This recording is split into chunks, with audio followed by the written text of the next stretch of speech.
Well, mining companies no longer strangers to volatility in this past year, and they've delivered a series of strong blows in terms of volatility to the companies. That was the key finding of the 6th annual Deloitte Tracking the Trends in Mining report. So joining us now to provide more information are Andrew Lane, who's Director of Strategy and Innovation at Monitor Deloitte, and KD's Corporate Solutions Mining Analyst Peter Major. Let's start with you, Andrew, and let's look at the big picture, perhaps firstly looking at what innovation there has been and what the trends have been in the industry this year. What's your report essentially about? Well, interestingly enough, this is the sixth year we've done this report. It's a global report, and it's prepared based on our interactions with mining executives around the world. And every year we highlight 10 trends that are on top of mind for people. And interestingly enough, the cost issue is the one that's come top for the last 3 years in a row. And I think if you want to apply that to South Africa, I mean, that's a problem that we really do face here in South Africa. You know, we have amongst the deepest and hardest mines in the world. You know, ore grades are getting lower, mines are getting deeper. We've got upward pressure on energy, labor costs, all of those things. So I really do think that this is an industry ready for a step change in terms of operating performance, safety, all of those kind of things. And I think that's the framework, the frame of mind one's got to apply when you think about innovation in mining. Peter, is this an industry that can or will make a step change? Oh yeah, they don't have a choice. I think this report came out at a great time because mining companies are dramatically trying to increase productivity, or dramatically trying to cut costs.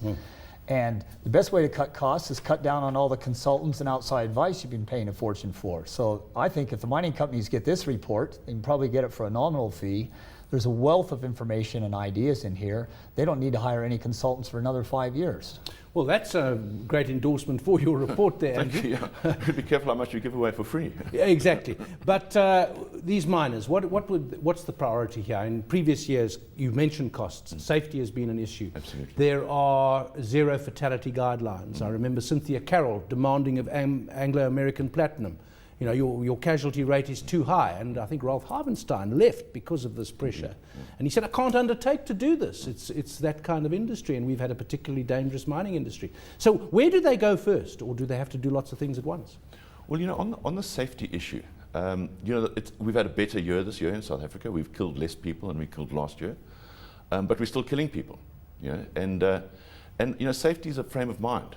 You know, and no amount of compliance is going to make people come to work with a safe frame of mind. And I really think that's an area where we need a step change, and we need to be really, really innovative in how we deploy our people, where we place them, how they work, in order to keep them safe at work. Look, I think we're heading for a record this year, fewest number of fatalities ever. And also, if you compare where most of our miners working underground, if you just take underground employees in the rest of the world, and you go to Canada, the United States, Germany, China, Russia, we're doing very good. We can always do better. But how many people did the airline industry kill last year? And let's not talk about the highways here, huh? We kill 100 times more people on the highway than we do working in our mines. And these are deep, dangerous mines. And yet highways are 100 times more dangerous? Come on. You got a 7 times greater chance of being killed if you're arrested. I think we killed 750 people in jail this year, or being arrested, not even making it to jail. So how much money, time, and effort should we focus on mining to maybe save another 10 or 20 lives, when if we could put 1/10 that energy, money, and time into the highways, we can save 2,000 lives. You know, aren't all lives worth the same? Yeah. Looking at your report, it's a long-term industry. You've got to sink a lot of money early and wait a long time before you get any money back, and maybe a lot of money. Risks are high, lead times are high, and I always think, just big picture, when Cynthia Carroll came in to run Anglo-American, she was under pressure to make acquisitions because they felt they'd missed the commodity cycle. Tony Trayer had been too conservative. A few years down the line, no, you've over-acquired, you're waiting too long to make them work. So does your report talk about the difficulties of getting that investment call right? Absolutely, and I think we're moving from sort of investment for expansion to prudent investment. I think one of the issues we pick up in the report, which we really do find here, is finding funding, attracting investors into the industry, and it's an imperative we have. You know, mining is one of our, supposed to be one of the cornerstones of our economy. But there is money available, Peter. It's a question of saying we're prepared to put it on the table. Finding funding isn't the problem. The problem was they had too much funding. They had too much easy money at 0%. It was much better return on investment on these mining companies when interest rates were 15, 20% in Rand terms. Then the guys had to think twice before they made an investment. In fact, the guys had to think twice, do we even borrow money? Maybe it's too risky borrowing money. But say in 2006, 2007, 2008, nobody had to think. You got money thrown at you for free, and it's obvious that nobody was thinking, especially what they blew the money on. It's a real issue in this country, because if you think about our need for investment in the mining sector, and I mean, an example is the coal fields we need to develop to keep our power stations running. And there's a real complication around attracting the investment that we need. Well, I've been told in the studio that if we don't start now, we're going to run out of coal for the power stations. Is it as bad as that, Peter? No, there's plenty of coal outside. There's plenty of coal around all the power stations, and if we run out next to the power station, there's plenty of coal up the railway. But if you haven't built any railroad tracks in the last 15 years, but you've closed 3,000 kilometers of railroad tracks, you might have a problem. And if you haven't started a power plant in the last 20 years next to a coal field, you might have a problem. If there's one issue from the report that you would advise people to look at, if you had to choose?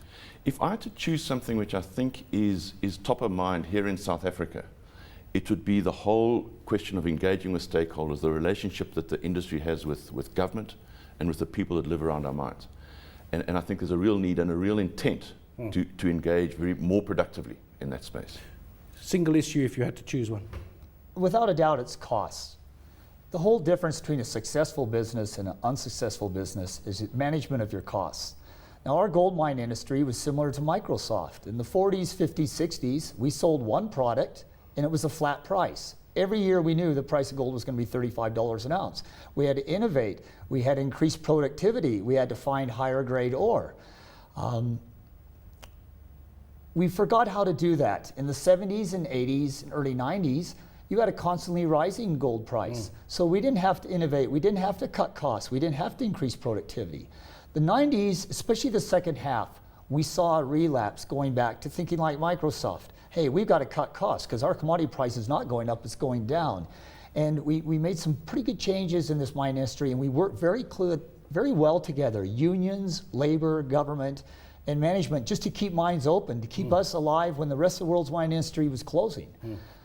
We've lost all that. In the last 12 years, we've had rising commodity prices and now a weakening. It's been too easy, so we've got to get that back.